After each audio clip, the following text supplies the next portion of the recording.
Let me start today with saying, finding the truth about things is freeing. Just like Jesus said in John 8:2, then you will know the truth, and the truth will make you free. So in keeping with finding and uncovering the truth, we bring you one more contradiction against what we were taught as kids.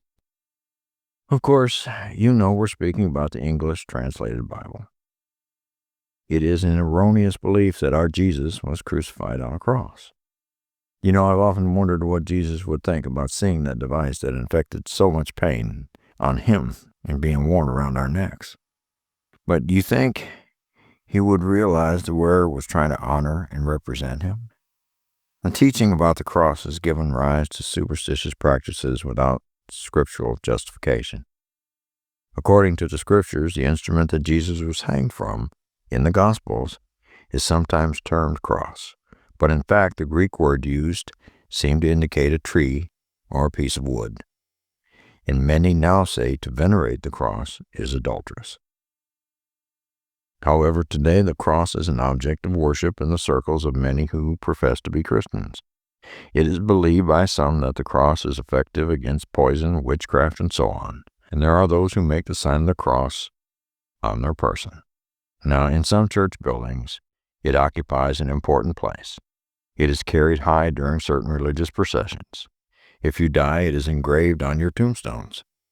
Until the early 4th century BC, the Greek word stauros meant an upright stake, pole or piece of paling, meaning a single piece of wood and not a cross. In the literature of that time, it never means two pieces of timber placed across one another at any angle, but always just one piece of wood alone.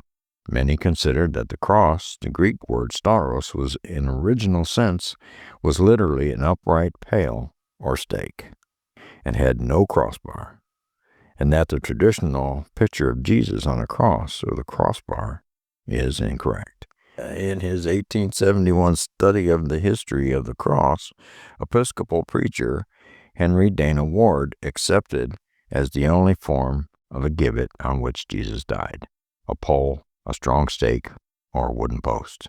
Anglican theologian E.W. Bullinger, in the Companion Bible, which was completed and published in 1922, was empathetic in his belief that stauros never meant two pieces of timber placed across one another at any angle, but always as just one piece alone. There is nothing of the word stauros in the Greek or the New Testament even to imply two pieces of timber. In the catacombs of Rome, Christ was never represented there as hanging on a cross, and that the cross was a pagan symbol of life. It comes from the ankh in Egyptian churches and was borrowed by the Christians. A letter from English Dean John William Burgon, who questioned whether a cross occurred on any Christian monument of the first 4 centuries, and he wrote, "The invention of it in pre-Christian times and the invention of its use in later times are truths of which we need to be reminded in this present day." Now, which is why we're doing this today. The evidence is complete that Jesus was put to death upon an upright stake, and not on two pieces of timber placed in any manner. The shape of the ecclesiastical form of a two-beamed cross had its origin in ancient Chaldea, and was used as a symbol of the god Tammuz, being the shape of the mystic Tau, an initial of his name. This was not only going on in Chaldea, but also nearby lands, including Egypt.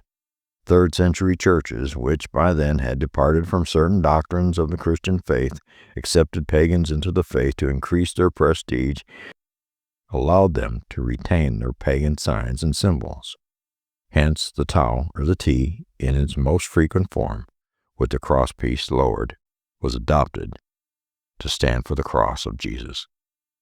This association of the cross symbol with Tammuz had already been made in an 1892 book called Paganism Surviving in Christianity.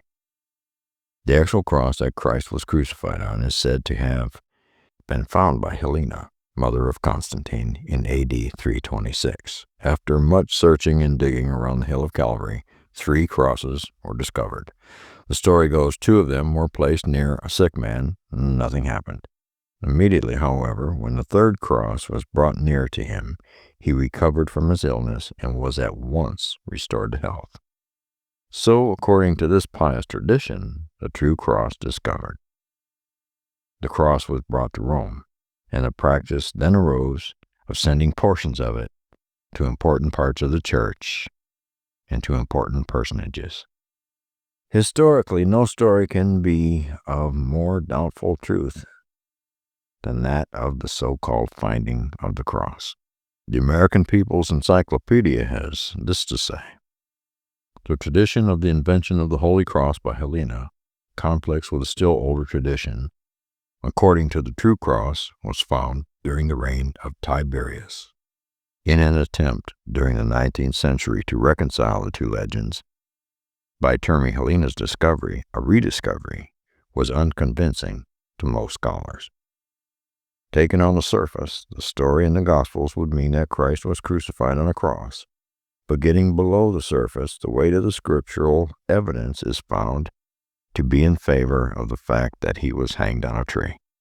Now let's finish this with something from 1 Timothy 4:7. But refuse profane and old wise fables, and exercise thyself rather unto godliness.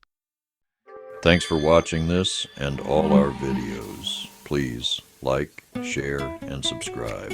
And until we meet again, stay curious, fellow travelers, and have a great day.